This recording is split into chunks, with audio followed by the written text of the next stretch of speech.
Welcome to Grace Conversations. We're so blessed, we're so honored to have a very, very special guest here today. Her name is Meera Jain. She has a BS and a DPS, and we could go on and on about all the things that she has. She is a pioneer of energy-based psychology. She has so many programs, the Reiki Matrix, and I love the energy-based psychotherapy, as well as a profound program called Fearlessly Authentic. So let's give a hand for Meera Jain.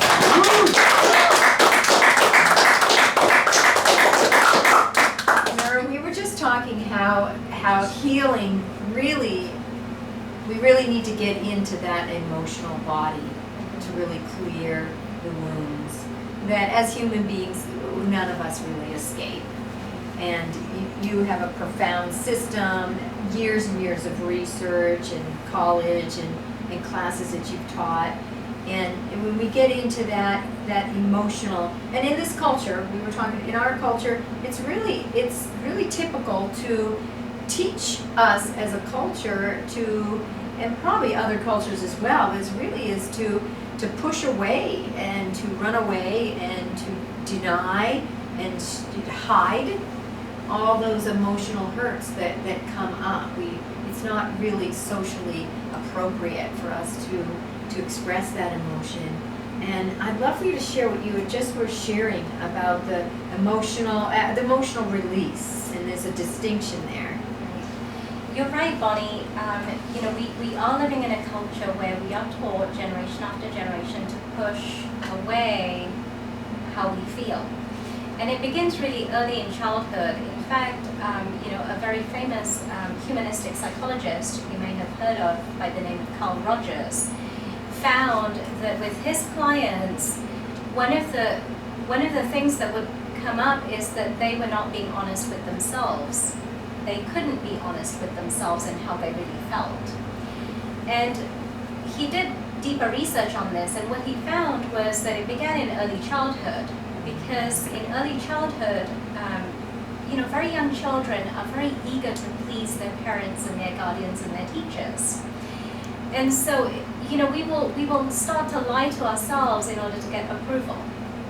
And so this is really where it begins, because whatever the patterns and programs of whoever's taking care of you will have an effect on you as a child. And so we go on from generation to generation, and of course we have those sayings, don't complain, don't moan, shut up, nobody wants to hear that.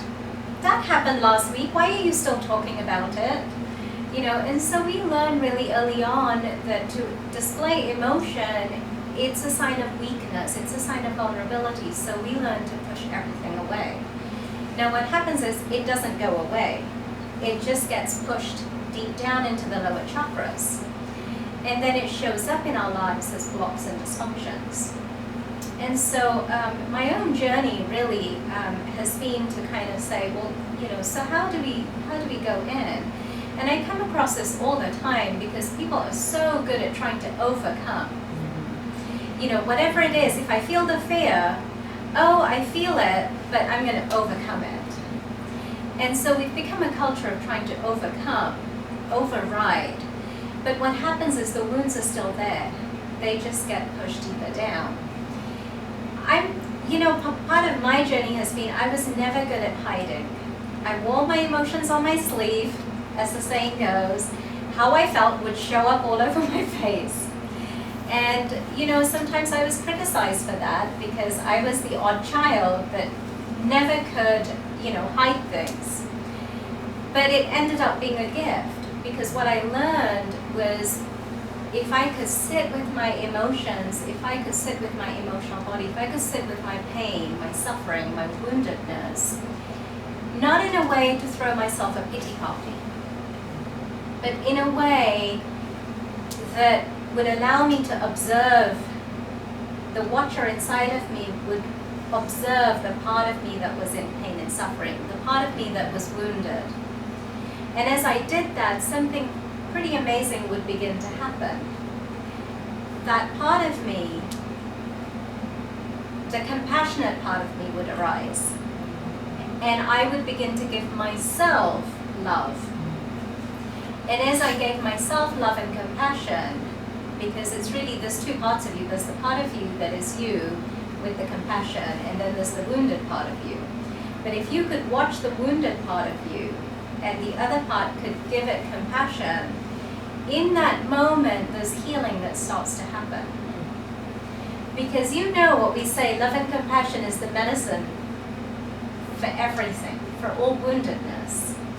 And so, you know, as I sat in my own meditation practice, and I practiced that, and I, you know, at the same time I was using all my other tools like Reiki and EFT and everything else that I had, what I found was I was starting to heal parts of myself.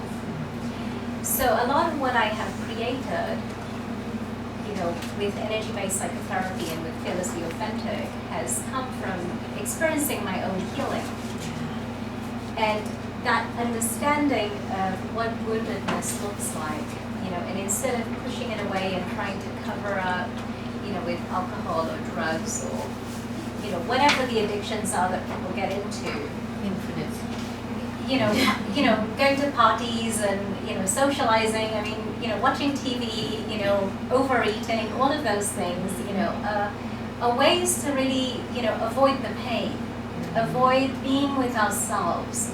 You know, I say to people, you know, I get so many excuses why people can't meditate.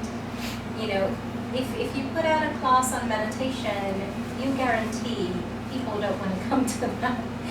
You know, and I say to people, if you can't be with yourself, who do you think's going to want to be with you? We must learn to be with ourselves, to sit with ourselves and be okay with all the different parts of who we are. You know, the part of me that's healthy, the part of me that's confident, but then there's also a part of me that's insecure, a part of me that feels fear, a part of me that's deeply wounded, that's in pain and suffering, and I've got to be okay with all of these parts.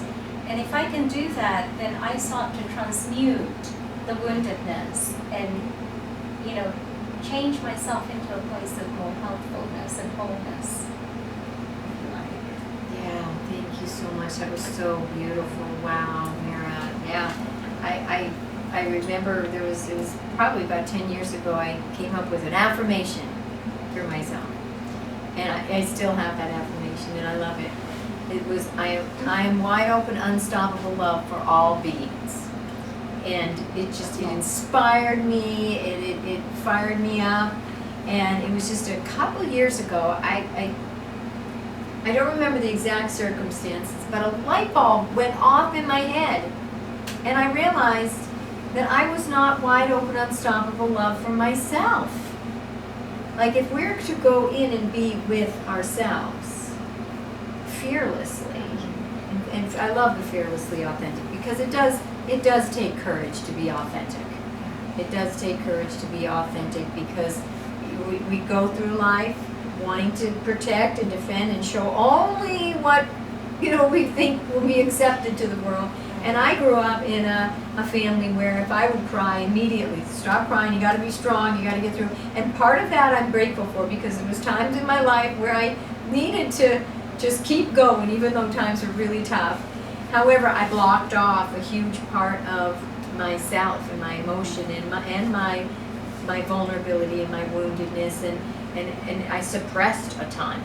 And it was not acceptable for me to really show emotion. And so I had to learn that, wow, this is a part of me that I do need to reconnect with. And not just the great parts of me or the you know, happy parts of me, but all of the parts of me and be wide open, unstoppable love, unconditional love.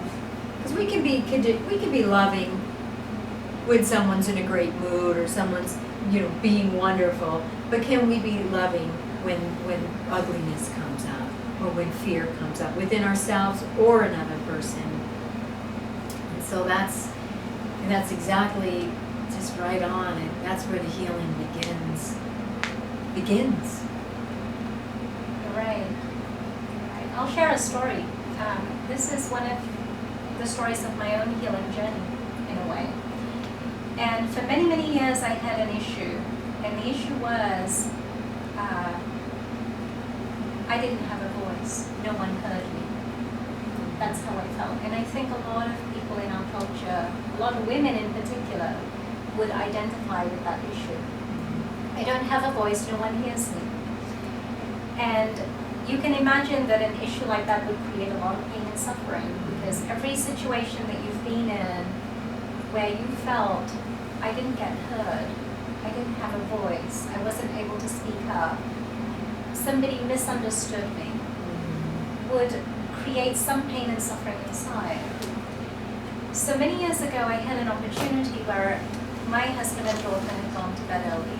And so I thought, I'll use this time and go in and do my meditation and use my tools. And it was a spontaneous thing that came up. It wasn't something that was planned. I sat with myself, and as I begin to go inside, an image starts to arise. And of course that first urge comes up that says, oh no, that's not real. Because there's that part of our mind that says, what I'm experiencing isn't true. What I'm seeing can't be so. And that's the first urge that always comes up when we meditate. But I've learned we have to trust our experience and we overcome that urge. So as I do that, I allow myself to go in deeper.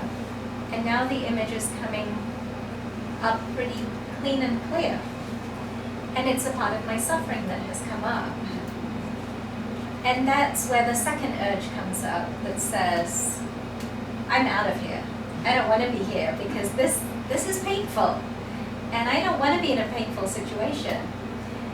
And again, I've learned to override that urge and sort of say, oh no, I need to be here and stay in this experience because I'm going to learn something. So as I stay with this experience, I start to see it's a younger me, but she's in tears. Tears are just rolling down her cheeks. She's crying endlessly. And I come to know that she's that part of me that feels no one hears her.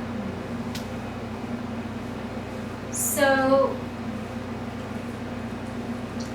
I stay with that, and in that moment, and I'm using my tools, my Reiki and my EFT and everything else, I'm using all of that. And as I stay with this experience, and I'm feeling where I'm feeling these energies and clearing them out, right? As I stay with that, there's that part of me that feels her pain, and I feel everything that this part of me is feeling. Even though she's a part of me, she's separate in that moment. And as I acknowledge her pain and suffering, I can feel it inside my body. And of course, that's where the compassion and the love starts to come in for yourself. And pretty soon, she stops crying, and she's smiling. So you could say that that day I healed a part of myself.